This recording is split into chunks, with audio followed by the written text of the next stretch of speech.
Être coach de vie en 2023, le petit guide complet en 7 questions-réponses. Bonjour à toutes et à tous, dans cette vidéo, j'aimerais vous proposer une vidéo complète sur le métier de coach de vie pour toutes les personnes qui envisagent de près ou de loin le métier de coach de vie. J'ai réuni les 7 questions que l'on me pose le plus souvent sur ce métier et dans cette vidéo, j'aimerais y répondre de manière spontanée, comme je le ferais si on était en face à face et que vous me posiez ces questions. Première question, comment savoir si être coach est fait pour moi? Alors, petite suggestion par rapport à ça, je sais qu'il y a beaucoup d'incompréhension souvent autour du métier de coach. À savoir, on le confond souvent avec le fait de conseiller les autres ou avec la formation. Et donc, entre le consulting, le métier de formateur, le mentoring, etc., je sais qu'il peut y avoir beaucoup de confusion.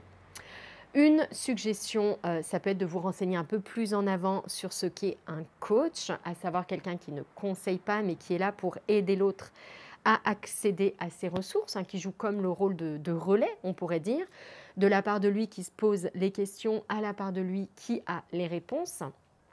Autre possibilité, vraiment vous rapprocher d'un coach en exercice pour lui poser vos questions directement, voir comment il pratique, les outils qu'il utilise, etc. Et peut-être sortir de l'idéalisation souvent du métier de coach, qui est quelque chose que j'observe beaucoup. Parce que bien souvent, lorsqu'on a fait l'expérience nous-mêmes d'un accompagnement qui nous a plu, qui a porté ses fruits, on est tenté de se dire que ce métier est fait pour nous parce qu'on a adoré la thématique et donc tout naturellement, on n'a pas envie de quitter cette thématique, on a envie de rester dans ce domaine. Mais coach, c'est un métier particulier. Voilà, je pense qu'il est important d'essayer d'aller un peu plus précisément au contact du métier pour ne pas faire d'erreur. Encore une fois, coacher, ce n'est pas conseiller, ce n'est pas former les autres, en tout cas le coaching classique. Donc c'est important de ne pas tomber, je dirais, dans ce piège-là. Comment savoir si être coach est fait pour moi? Autre aspect, je trouve important sur cette question-là, c'est peut-être soi-même d'être accompagné. Soi-même d'être accompagné notamment pour venir explorer pourquoi est-ce qu'on veut devenir coach. Pourquoi on veut devenir coach? Parce que bien souvent, il y a des blessures en fait qui nous amènent au métier de coach. Il y a des besoins, le besoin d'être aimé, le besoin d'être reconnu, le besoin de se sentir utile. C'est pas une mauvaise chose en soi, mais c'est bien d'avoir de la clarté sur ce qui nous amène au métier de coach pour ne pas ensuite, dans notre pratique de coach, commettre un certain nombre d'erreurs, comme par exemple attendre beaucoup de l'autre, donc focaliser beaucoup sur les résultats de l'autre, se mettre la pression dans les coachings, changer de posture en imposant ses réponses aux autres, de peur qu'ils ne trouvent pas, etc. Il peut y avoir en fait beaucoup de biais qui se mettent en place si on n'est pas un peu plus au clair avec qui l'on est, et donc si on ne suit pas d'accompagnement un peu plus poussé sur soi. Donc, comment savoir si être coach est fait pour moi? Aller plus au contact du métier et être accompagné soi-même pour dénouer notamment le pourquoi on veut être coach. Deuxième question, quelles sont les qualités requises pour être un bon coach? Alors, je sais que souvent, on va au coaching. Je parle principalement du métier de coach de vie, ici, je le reprécise là. Et puis ensuite, je vais revenir sur cette question d'ailleurs après. Souvent parce qu'on est habitué à écouter les autres ou voire on est habitué à conseiller les autres. Alors certes, aimer écouter l'autre, c'est un point important pour être coach, mais attention, il s'agit d'une écoute active. Une écoute particulière, puisqu'on va relever aussi les éléments de langage chez l'autre. On n'est pas là pour écouter indéfiniment ses histoires, notamment dans le coaching de l'alignement projet, qui est la méthode de coaching que j'ai déposée. On est vraiment là pour aider l'autre à aller trouver ses réponses, à accéder à ses ressources. Et ça demande une écoute spéciale pour ne pas rester dans la zone du connu, la zone du problème, la zone des histoires de vie de la personne qu'on accompagne. Et donc, à un moment donné, il faut aussi savoir se détacher en fait du discours de la personne, prendre une distance pour la ramener en fait à l'essentiel, la ramener à un cheminement constructif. Donc oui, écouter l'autre, c'est bien, mais attention, ça ne fait pas tout. Conseiller, donc comme je l'ai déjà dit, ça n'est pas la plus grande des qualités parce qu'en réalité, il va falloir changer de posture pour ne pas imposer en fait ses réponses à l'autre, hein, ce qui ne serait pas l'aider à être plus autonome. Euh, Qualité requise, je dirais, pour devenir un bon coach de vie notamment, encore une fois, pour moi, c'est vraiment la notion d'alignement. Dans la formation que je propose, moi, il y a 8 qualités d'être. Mais je dirais que l'alignement, c'est essentiel. L'alignement, c'est être au clair avec soi. Être au clair avec soi, ce qui demande d'avoir fait un parcours vers soi, un chemin vers soi, d'être allé à sa rencontre. Je rejoins l'idée de se faire accompagner avant de devenir soi-même coach, bon, en parallèle d'être soi-même coach et notamment coach de vie, je vais revenir dessus juste après, pour ne pas tomber dans les pièges et dans les biais en fait d'un coaching qu'on aurait mal anticipé, mal envisagé ou d'une posture de coach qui ne serait pas alignée. Et donc, qui laisserait trop de place au coach, par exemple, à ses propres blessures, à ses propres besoins, etc. Troisième question, que faut-il savoir avant de se lancer que beaucoup ignorent? Alors, je dirais que le point essentiel de confusion que je peux voir dans le métier de coach, c'est la notion de coach professionnel. Il faut savoir qu'aujourd'hui en France, en 2023, le métier de coach de vie n'est pas reconnu par l'État. Ce qui est reconnu par l'État, et donc il y a dessus des diplômes RNCP, il y a dessus la possibilité du CPF, c'est le métier de coach professionnel, c'est-à-dire coach d'entreprise. Soit qui travaille en entreprise, soit qui travaille uniquement sur la dimension de ma vie dans l'entreprise. Et donc, je sais qu'il y a beaucoup de confusion. Beaucoup de personnes vont au métier de coach professionnel pensant qu'il s'agit de faire du coaching sa profession. En réalité, non. Il s'agit de coacher en entreprise ou autour de la thématique de l'entreprise. Donc, par exemple, les formations au coaching professionnel incluent toute une dimension sur l'organisation d'une entreprise, la structure, les interactions dans l'entreprise, etc.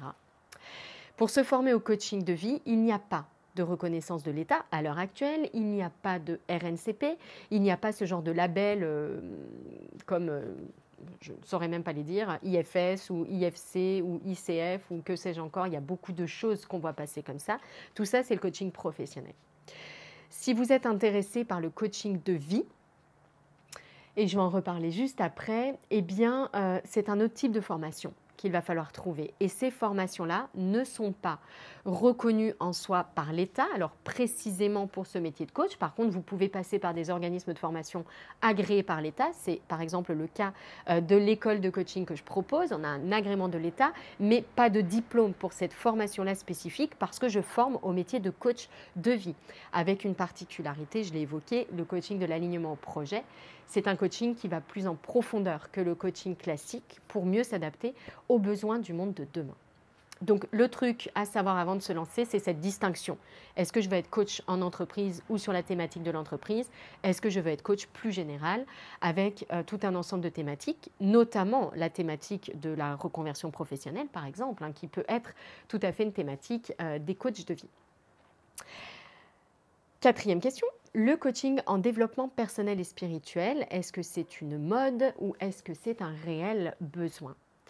Alors moi, c'est ma thématique. Depuis quelques années, je suis coach de vie, plus précisément coach de l'être, et j'ai conçu une méthode de coaching qui est le coaching de l'alignement au projet, qui ne voit pas la personne comme un problème à résoudre, ce qui est trop souvent l'approche classique même en coaching de vie, mais vraiment comme un potentiel à explorer. C'est-à-dire qu'avant d'aller travailler sur le faire, sur les actions, on va vraiment aller en profondeur, savoir ce qui anime la personne, ce qui la fait vibrer, ses valeurs. On va aller en profondeur sur la connaissance d'elle-même, ses forces, ses talents, etc.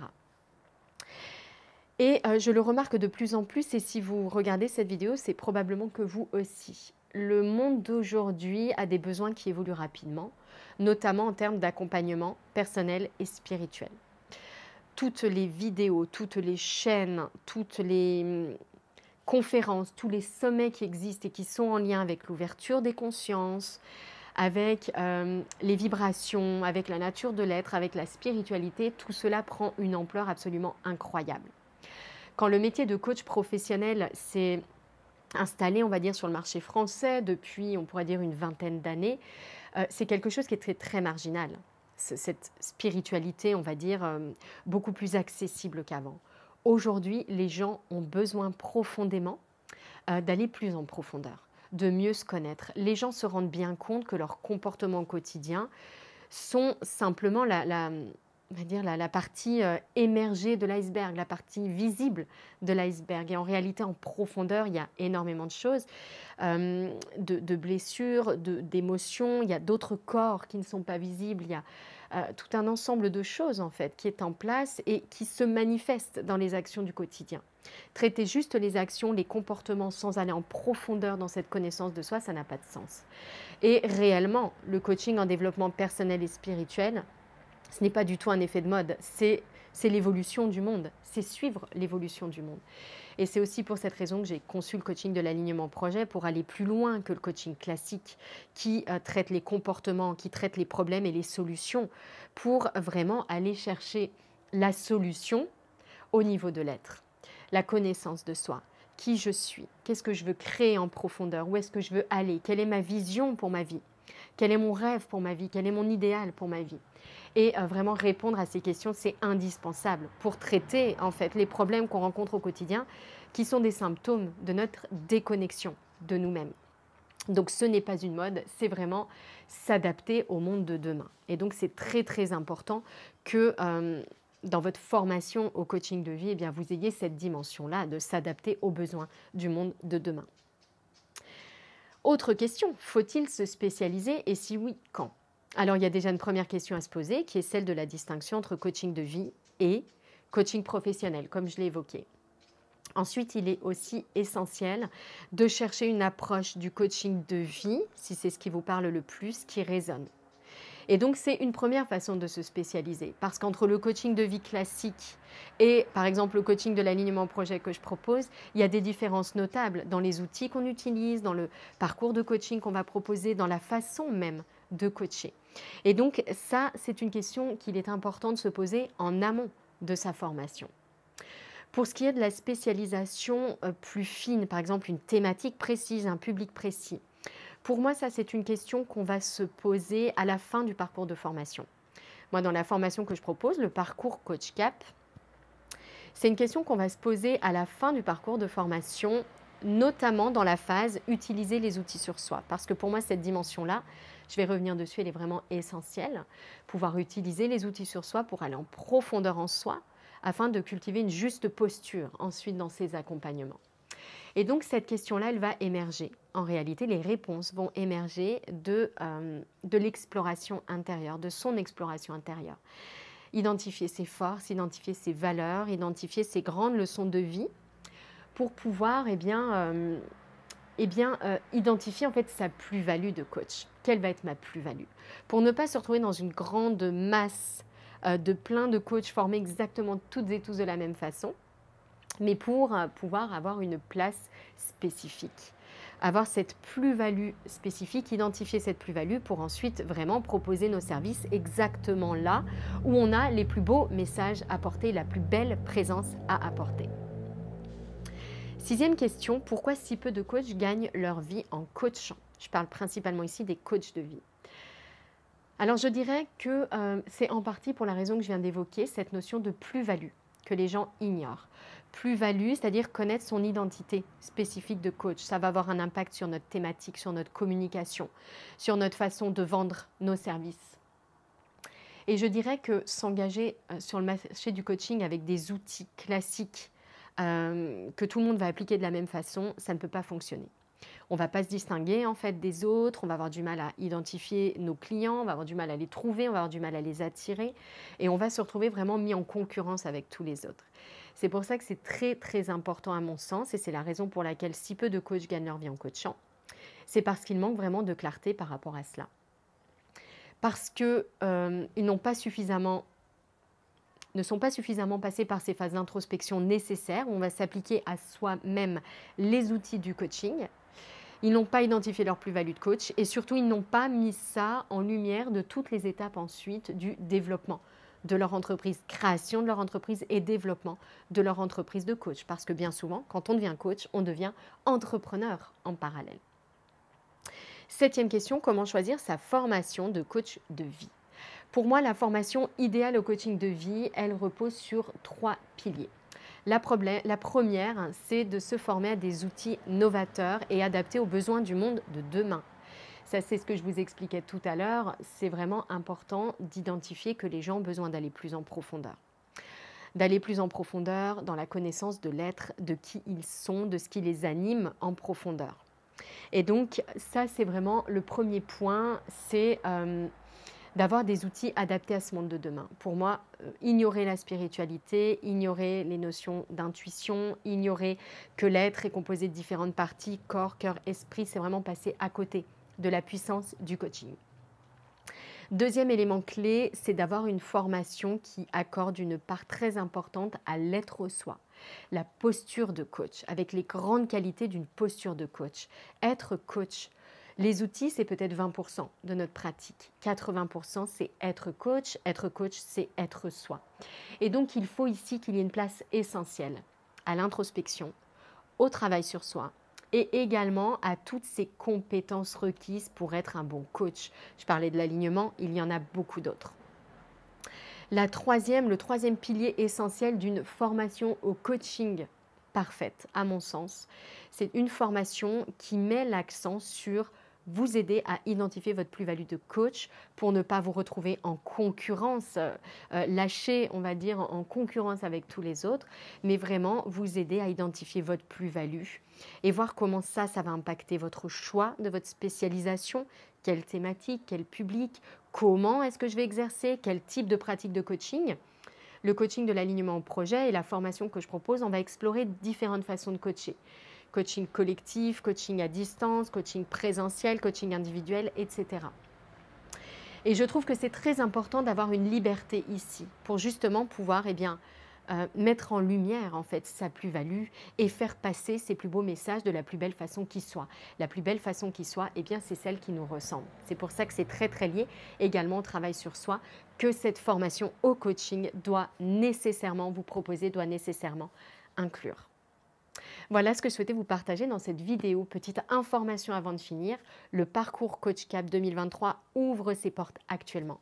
Donc si vous envisagez une formation au coaching de vie, mais que vous souhaitez aller plus loin, que la spiritualité, le développement personnel vous intéresse, que vous vous sentez vibrer en fait, quand on vient évoquer cette notion de coaching de l'être, d'aller en profondeur avec une part à l'intuition, vraiment dans le coaching, je vous invite à venir découvrir ce parcours Coach Cap. Je vais mettre un petit lien en dessous de cette vidéo pour que vous puissiez avoir toutes les informations nécessaires. Mon équipe et moi-même, on se tient également à votre disposition. Si vous avez des questions, n'hésitez pas à nous les poser par mail. On se fera un plaisir de vous répondre. Je vous souhaite une très très belle décision concernant votre métier de coach de vie et un bon choix de formation. Je vous souhaite une belle fin de journée. Merci d'avoir suivi cette vidéo. À très bientôt.